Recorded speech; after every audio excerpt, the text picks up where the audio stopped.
Students, 19 मई 2020 future IAS academy way to success में एक बार आपका फिर से स्वागत है। मित्रों, जब मैं छोटा था और विद्यालय में पढ़ता था तो हमारे जो अध्यापक थे एक बात कहा करते थे। मैंने सोचा कि वो बात आप लोगों तक पहुंचाई जाए। वो बात वो गीत के माध्यम से बताते थे कि न हो साथ कोई, अकेले बढ़ो तुम, सफलता तुम्हारे कदम चूम लेगी।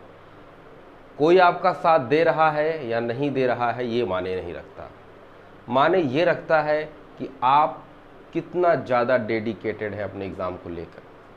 तो माता पिता का सहयोग का होना अत्यंत आवश्यक है, परंतु प्रत्येक विद्यार्थी के अंदर एक लालसा होनी चाहिए कि वो किस तरफ जाना चाहता है। आखिर जिस तरफ वो जाना चाहता है उस दिशा की तरफ वो सही तरीके से चल रहा है, कहीं वो भटक तो नहीं गया। मित्रों, ज़्यादा नहीं पढ़ना है, नियमित पढ़ना है, थोड़ा थोड़ा करके पढ़ना है और करंट के टॉपिक से जुड़े रहना है, क्योंकि एग्ज़ाम का जो पैटर्न है उसमें सबसे ज़्यादा प्रश्न आजकल करंट से उठाए जा रहे हैं। बागौर एक ऐसा स्थल है जहाँ से पशुपालन के भी साक्ष्य मिले हैं। चौपानी मांडो, विगत कक्षा में मैंने आपको एक स्थल बताया था, चौपानी मांडो। ये वो स्थल है जहाँ से उच्च पुरापाषाण काल से लेके नवपाषाण काल तक के साक्ष्य मिले हैं। भीमबेटका गुफा आपने बहुत सुनी की चर्चा में है, भीमबेटका गुफा बहुत चर्चा में है, मध्य प्रदेश में है। यहाँ पर शैलाश्रय मतलब पत्थर पे कुछ आकृतियाँ उकृति मिलती हैं, वो भी मध्य पाषाण काल से संबंधित हैं। यहाँ का प्रमुख स्थल है आदमगढ़। आदमगढ़ मध्य प्रदेश में है, यहाँ से भी मध्य पाषाण काल के औजार व उपकरण मिलते हैं। और प्रमुख स्थलों में लंगनाज गुजरात का, वीरभानपुर पश्चिम बंगाल का, ऐसे तमाम भारतीय स्थल हैं जो मध्य पाषाण काल को डिनोट करते हैं, को प्रदर्शित करते हैं। मित्रों, सबसे बड़ी बात आप जान लें कि मध्य पाषाण काल में सबसे पहली बार हमारे मानव जब मर जाते थे, एक्सपायर कर जाते थे, तो उनको दफनाने की प्रथा भी यहीं से शुरू होती है। प्रथा की शुरुआत यहीं से होती है, मध्य पाषाण काल से। उनके कब्र को पूरब से पश्चिम दफनाया जाता था। ये मेंस में कभी कभी हम लिखेंगे इस क्वेश्चन को कि मध्य पाषाण काल के रहन सहन कैसे थे, सबसे ज़्यादा हड्डियों के औजार मिले, खोज किसने की, सीएल कार्लाइम ने की। सबसे पहली बार पशुपालन के साक्ष्य कहाँ से मिले हैं, तो वो बागौर से मिले हैं।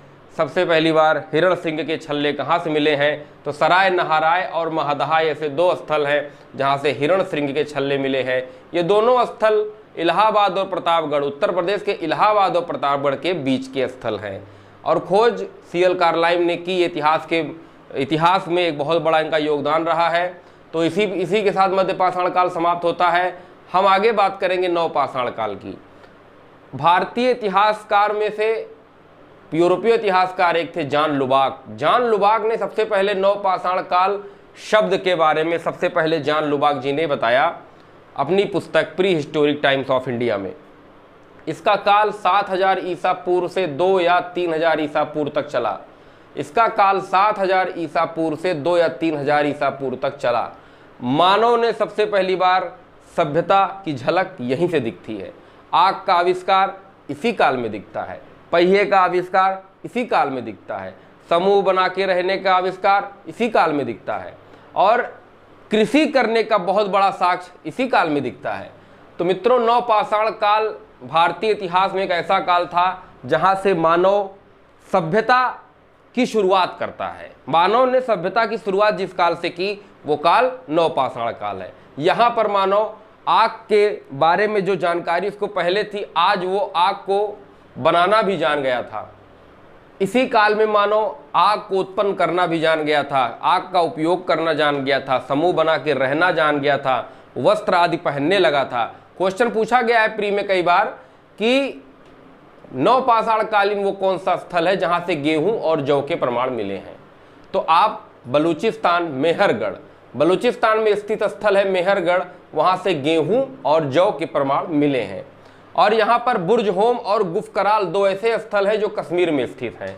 बुर्ज होम और गुफकराल दो ऐसे स्थल हैं जो कश्मीर में स्थित हैं।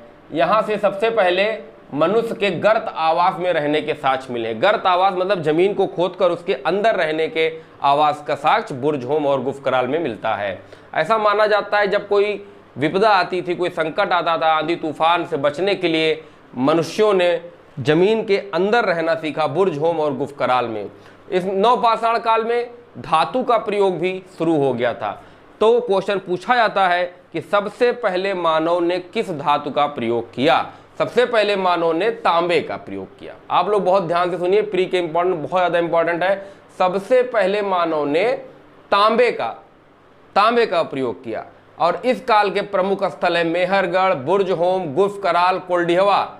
कोल्डिहवा एक ऐसा स्थल है जहां से विश्व में मित्रों, विश्व में 6500 ईसा पूर्व में चावल का विश्व में प्राचीनतम प्रमाण कोल्डिहवा से मिला है। कोल्डिहवा एक ऐसा स्थल है जहां से 6500 ईसा पूर्व में चावल का विश्व में सबसे प्राचीन प्रमाण मिला है। अब क्वेश्चन कभी कभी यह भी पूछा जाता है कि कृषि का विश्व में सबसे प्राचीनतम प्रमाण कहां से मिला है?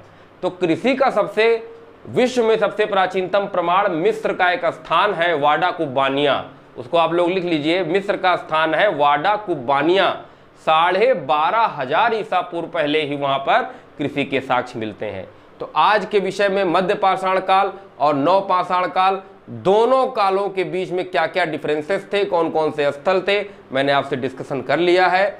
और आज हमारा पाषाण काल पूरी तरीके से समाप्त हो जाता है। और मित्रों, आज के विषय में एक बार आप लोग लिखिएगा कि मध्य पाषाण काल और नवपाषाण काल के बारे में संक्षेप में आप लोग लिखिएगा। मध्य पाषाण काल क्या था और नवपाषाण काल क्या था। और एक करंट का एक क्वेश्चन मित्रों बड़ा इंपॉर्टेंट मैंने आज पढ़ा और मैंने सोचा आप लोगों को पहुंचाना चाहिए। वो ये था कि इस कोरोना के संकट काल में दक्षिण पश्चिम एशियाई देशों का, बहुत ध्यान से सुनिए, कोरोना संकट काल में दक्षिण पश्चिम एशियाई देशों को आपस में कौन सी नीति बनाकर चलना चाहिए? दक्षिण पश्चिम एशियाई देशों को आपस में कौन सी नीति बनाकर चलना चाहिए जो आने वाले समय में अर्थव्यवस्था में एक बहुत बड़ा योगदान साबित हो सकता है?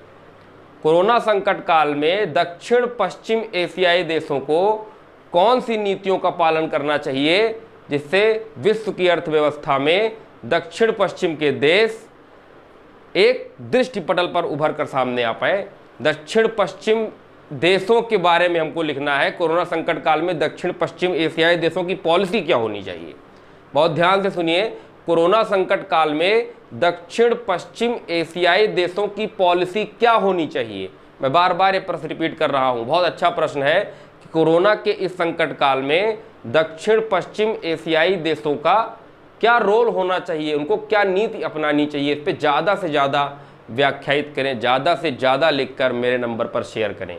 8299033374 व्हाट्सएप नंबर भी मेरा यही है। इस पर ज़्यादा से ज़्यादा करंट के इस टॉपिक को लिखकर शेयर करें। और अभी लॉकडाउन का पीरियड फिर एक्सटेंड हो गया मित्रों, आगे भी मुझे लगता है कि ये बढ़ता ही रहेगा। तो आप लोग जहाँ पे भी हैं सुरक्षित रहें और ज़्यादा से ज़्यादा डिस्टेंस बना कर रहें, घर में रहें, बाहर जब भी निकलें बिना मास्क के ना निकलें और हेलमेट जरूर पहन के निकलें। और गाड़ी पर अब 2 लोग अलाउ नहीं कर रही है सरकार, अकेले जाएं, काम हो तब जाएं।